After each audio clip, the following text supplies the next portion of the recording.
enlisted the assistance of the TBI to determine if excessive force had been used. And since then, the DA's office has worked with TBI, and we will continue to do so. Today, you will hear from DA Mulroy along with the director of TBI, David Rouse. And so I want to just make it very clear and ask for your understanding that this is still an ongoing investigation. And so for that reason, there are limits to some of the things and some of the questions that we can answer. So we ask for your understanding as it relates to that. And I will turn it over to DA Mulroy. And did I mention that we will take questions after, but we have a really limited amount of time. So thank you. Thank you, Erica. Good afternoon, everybody. Thank you for coming. I'm joined today, as Ms. Williams has already said, with the director of the Tennessee Bureau of Investigation, David Roush, as well as Assistant Director Josh Melton. I'm also joined by other members of my staff, including Ernest Brooks, Ray Lapone, Gerald Skane, but then also most relevant for today, the trial team in the Tyre Nichols case, including Paul Hagerman and Tanisha Johnson. Another member of the trial team, Melanie Headley, is unavailable. We're here today because of a tragedy that wounds one family deeply, but also hurts us all: the death of Tyre Nichols. We understand and acknowledge the grief that the friends and family of Tyre Nichols are experiencing right now, as well as the great concern throughout all of Memphis and Shelby County about this case.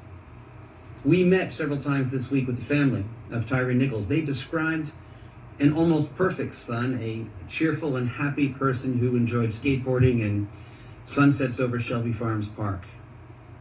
We're grateful to the family of Tyre Nichols for their patience as we expedited both the investigation and the consideration of charges in this case, as well as the understanding on the part of the family that premature release of the video could compromise both.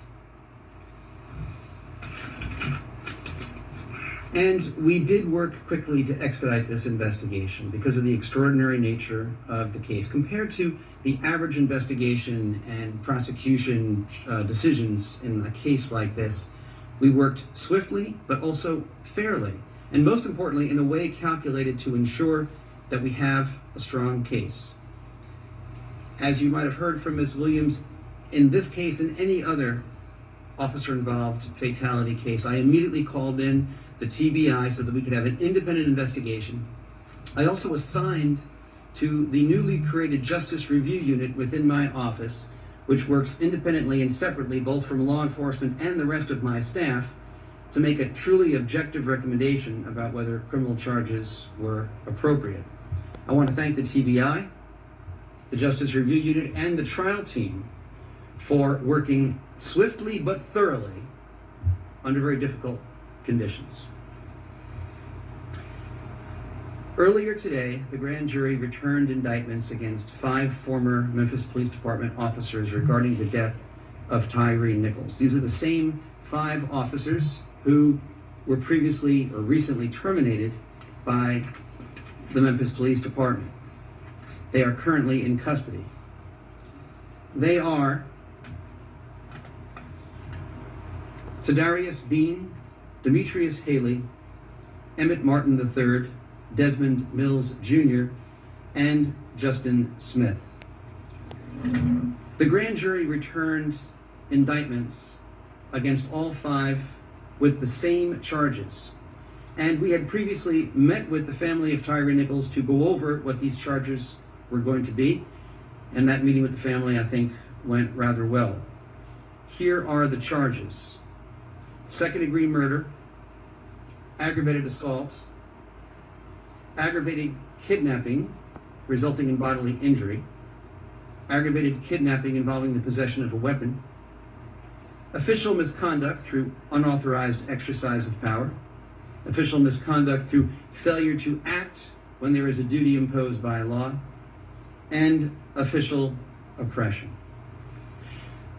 While each of the 5 individuals played a different role in the incident in question, The actions of all of them resulted in the death of Tyre Nichols, and they are all responsible. It's important to note, as Ms. Williams said, that this is still an ongoing investigation, and therefore there are limits on what we can say about this case. We ask for everyone's continued patience as we continue to vigorously seek justice in this case. We also know that the public is very concerned about whether they can see the video about this incident and the timing of the release of this, the video of this incident. I have been in regular contact with the city of Memphis, the custodian of that record, and I can tell you that the city will be releasing the video sometime after 6 p.m. Friday, tomorrow. And that the city of Memphis should be making a statement somewhat later on this afternoon regarding the timing of that release. Let me close by saying, both to the family of Tyre Nichols and to the broader community here in Memphis and Shelby County, we all want the same thing. We want justice for Tyre Nichols.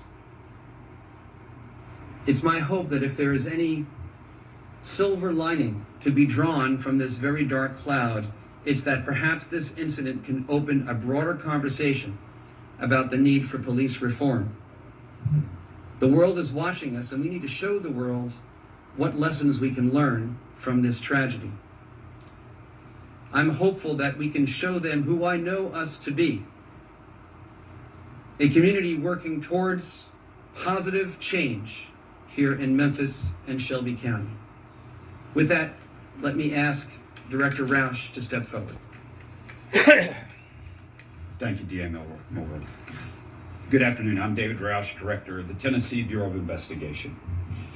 First and foremost and most important, on behalf of the Tennessee Bureau of Investigation, I want to extend my deepest condolences to the family and friends of Tyre Nichols. My prayer is that God will wrap his comforting arms around you and keep you during this very difficult time.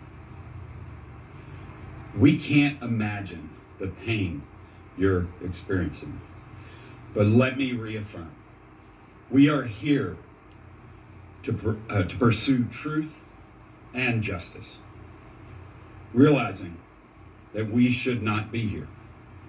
Simply put, this shouldn't have happened. I've been policing for more than 30 years. I've devoted my life to this profession, and I'm grieved.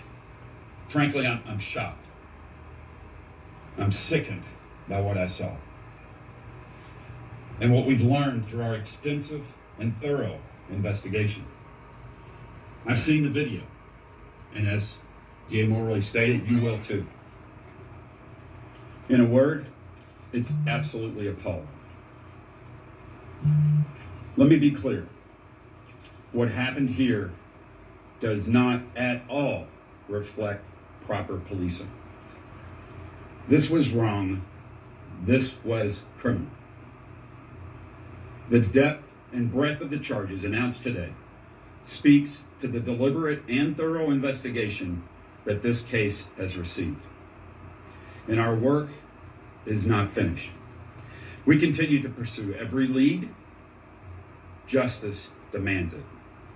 And our agency exists so that guilt shall not escape, nor innocence suffer. To that end, I want to publicly thank our agents, our forensic scientists, our support staff, and our entire team around this state. They worked diligently to expedite this case. We've worked as hard as we could and as quickly as we could to provide a thorough, independent, unbiased investigative record to allow D.A. Mulroy and his team to make the most informed decision they could regarding these charges. I also want to thank the Memphis Police Department and the city leaders for their cooperation in this case, which I want to stress is ongoing at this time. Thank you. I'll Take a few questions. D.A. Mulroy, I was wondering if Shimon Trump And then let's make sure that one at a time. one and then two, okay? In city investigations ongoing, does that include other officers that were linked to the address last night? And Nothing we do today or did today precludes the addition of any further charges regarding any of the people that you mentioned. We're still actively reviewing everything. Yes. Sir, thank you. Shimon Protest from CNN. We have not heard from the police chief generally a description of what occurred in the initial stop, any kind of a timeline of what exactly occurred on that day. So I'm hoping perhaps you or the director there can explain to us, just give us as much as possible a timeline of the events. He was stopped. Was this a legal stop? Why was he stopped? And then sort of continue to explain perhaps what happened in the moments after that, as much as possible. Right. I don't want to go into too much detail. And I suspect that all of your answers along those lines will, be forthcoming once you have a chance to view the video for yourself. I know that a lot of this has already been publicly released, but there was an initial traffic stop. We won't comment right now on the presence or absence of legality of the stop, but there was a traffic stop, and there was an initial altercation involving several officers and Mr. Nichols. Pepper spray was deployed. The Mr. Nichols, fled on foot. There was another altercation at a nearby location at which the serious injuries were experienced by Mr. Nichols. After some period of time of waiting around afterwards, he was taken away by an ambulance. Beyond that, I don't really think we should go into any further details. So there was a delay in a call. The police delayed calling the ambulance for There was an elapsed period of time, but I believe that if you watch the video, you'll be able to make that judgment for yourself. Erica, do you want to? I'm trying to give everyone a chance to. President CBS News. Mm-hmm. Is it known if Tyree Nichols had previously known these former officers? We have no information to disclose about that at this time. I don't know why Chief Davis isn't here. Anything else? Yeah. Is it just body camera videos? Is it dash cam video surveillance? What kind of videos? Well, the actual release will be up to the city of Memphis. My understanding is that it'll be a combination of pole cam video, skycop video, and body cam video. We'll take just one more question. One more question. That there will be a review of specialized units within the Memphis Police Department.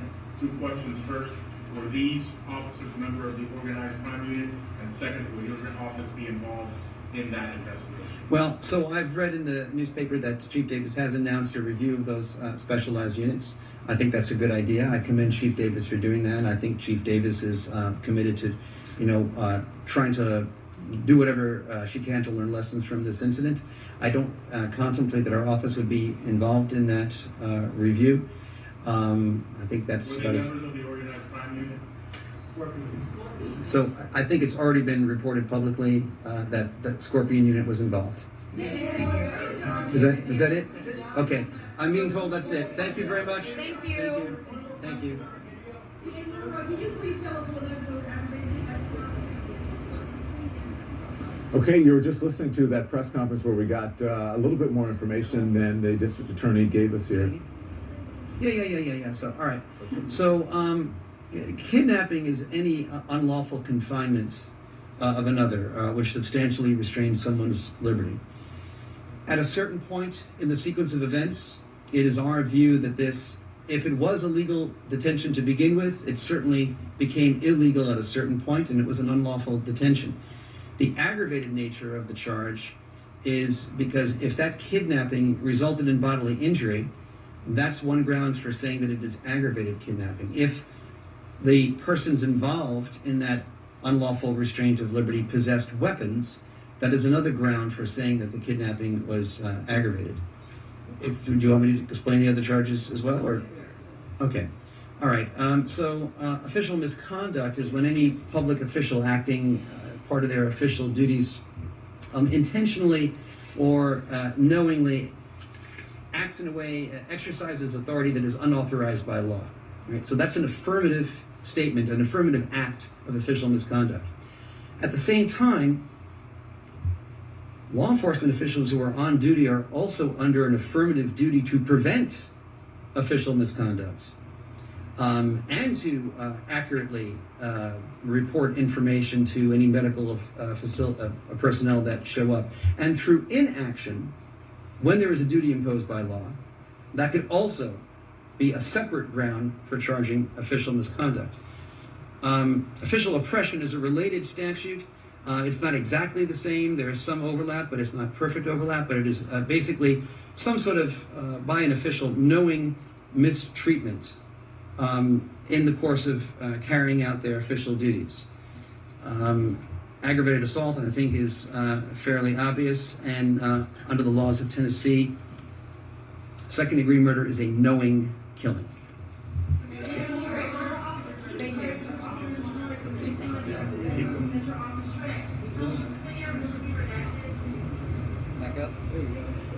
Okay, we're good. So there we go. So the district attorney there describing some of the charges that he told us pre-press conference, before the press conference, about exactly the kidnapping charge or whatever. So just explaining to the other reporters there in the room. But this is what we heard. As I bring in my colleague Sarah Seiden, who's with me here, and she has been following this story, let's talk about what he did in the beginning. First off, it was Erica Williams, who's the director of communications, where she talked about what was happening here and how they went through the process. The district attorney then coming on, talking about Tyre Nichols, who he was, someone who liked to watch sunsets in the park, and who loved his mom.